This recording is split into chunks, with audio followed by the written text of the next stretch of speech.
ആദ്യ വാക്ക് റിസാല update Kanthapuram AP Abubakar Musliyar എഴുതുന്നു. Indian ഭരണഘടനയുടെ ആമുഖവാക്യം പലയാവർത്തി നമ്മൾ വായിക്കേണ്ടതാണ്. നമ്മൾ ഇന്ത്യൻ ജനത, ഇന്ത്യൻ പൗരൻ എന്നതിൻ്റെ അഭിമാനവും ആത്മവിശ്വാസവും നമ്മുടെ ജീവിതത്തിൽ എല്ലായ്പ്പോഴും ഉണ്ടാകണം. ഇപ്പോൾ ഇത് പറയാൻ കാരണം, കഴിഞ്ഞ നവംബർ 26-നായിരുന്നു സംവിധാൻ ദിവസ്. 1949 നവംബർ 26-നായിരുന്നല്ലോ ഭരണഘടനയുടെ അന്തിമ രൂപം ഒപ്പുവെച്ചത്. അതിൻ്റെ രൂപഘടന തന്നെ എല്ലാവരെയും ഉൾക്കൊള്ളുന്നതായിരുന്നു. ഭരണഘടന സമിതി തന്നെ സാർവത്രിക വോട്ടവകാശത്തിലൂടെ തിരഞ്ഞെടുക്കപ്പെട്ടതായിരുന്നില്ലെങ്കിലും എല്ലാ വിഭാഗങ്ങളുടെയും പ്രാതിനിധ്യം അതിലുണ്ടായിരുന്നു. പല വിധത്തിലുള്ള അഭിപ്രായ വ്യത്യാസങ്ങൾ ഉണ്ടായിരിക്കെ ചർച്ചകളിലൂടെയും സമവായത്തിലൂടെയും പരിഹാരങ്ങളിലേക്ക് എത്തിച്ചേരുകയായിരുന്നു. രാജ്യ താൽപ്പര്യം എന്നതിന് ഊന്നൽ നൽകുകയും സ്വാർത്ഥ താൽപ്പര്യം കടന്നുകൂടാതിരിക്കുകയും ചെയ്തു എന്നതിനാലാണ് ഭരണഘടനയ്ക്ക് ഇത്രമേൽ സൗന്ദര്യവും വ്യത്യസ്ത സാഹചര്യങ്ങളെ അതിജയിക്കാനുള്ള ശേഷിയും ഉണ്ടായിത്തീർന്നത്. നെഹ്റു, മൗലാന ആസാദ്, ഡോക്ടർ അംബേദ്കർ തുടങ്ങിയ പ്രധാനികൾ നേതൃസ്ഥാനത്ത് ഉണ്ടായിരുന്നു.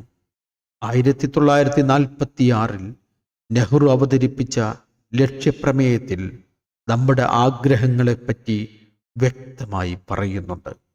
അതിലൊന്ന് ന്യൂനപക്ഷങ്ങൾ, പിന്നാക്ക ഗോത്രവർഗങ്ങൾ, അഗസ്ത്യർ എന്നിവർക്ക് വേണ്ടത്ര സംരക്ഷണം നൽകുമെന്നതായിരുന്നു. പരസ്പര സ്നേഹത്തിൻ്റെയും സഹകരണത്തിൻ്റെയും ഒരുമയുടെയും മൂല്യമുള്ള ആശയങ്ങളെയാണ് അവ പ്രകാശനം ചെയ്തത്. ഭരണഘടനയെക്കുറിച്ചുള്ള ചർച്ചകളും ആലോചനകളും മുമ്പില്ലാത്ത വിധം വർദ്ധിച്ചത് എന്തുകൊണ്ടാണെന്ന് കൂടെ നാം ആലോചിക്കേണ്ടതുണ്ട്. നമ്മുടെ രാജ്യം പ്രതിസന്ധിയിൽ അകപ്പെടുമ്പോഴെല്ലാം ഭരണഘടനയായിരുന്നു നമ്മുടെ ആയുധം. NRCയും CAAയും സംബന്ധിയായ ചർച്ചകൾ നടക്കുമ്പോൾ SSFന്റെ വിദ്യാർത്ഥികൾ ഭരണഘടനയ്ക്ക് കാവലിരിക്കുന്നു എന്ന പ്രമേയമുയർത്തിയത് ഏറെ ശ്രദ്ധിക്കപ്പെട്ടിരുന്നു. ബിൽ ഓഫ് റൈറ്റ്സും മൗലികാവകാശങ്ങളുമെല്ലാം ഈ രാജ്യത്ത് ഓരോ പൗരന്റെയും അവകാശങ്ങളെ ഓർമ്മപ്പെടുത്തുന്നുണ്ട്.